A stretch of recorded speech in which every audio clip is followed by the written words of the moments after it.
imum junub yang menandu imum junub makmum ikut jurung junub yan ideng ku imum yan gitu pura ku junub itu mayang aju Allahu akbar sampai je ibadah dia semayang baru pegang lum junub pun nyan urung makmum hana wajib qada dua imumnya tiada sahaja menanti makmum mana yang pertama mana karena junubnya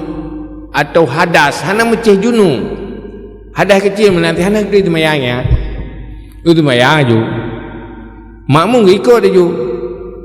sebenarnya mayangnya biasa nyen ke makmum karena hana gedepu tapi makmum gedepu tekalu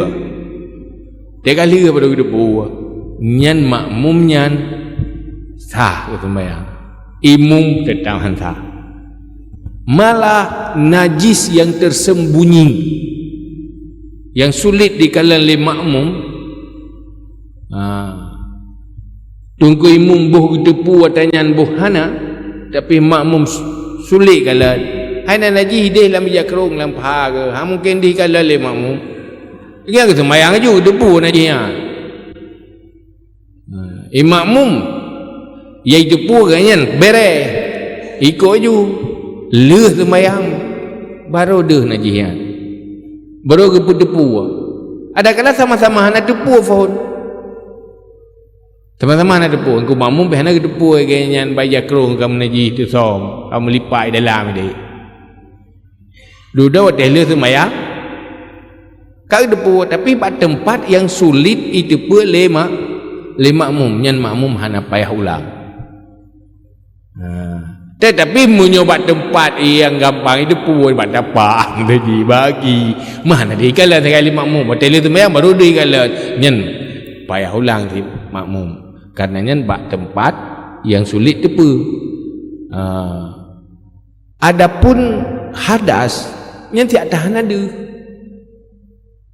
junub boh raya kan junub ada raya menyohana tu semaya ada ubud bagi tanya apa yang raya ada yang ubud ada sabar ada mendua ya raya apa yang ada yang ubud yang ada bagi tanya kan sabar ke raya apa mata sabar ada nyan atas hayah hana itu pun le makmum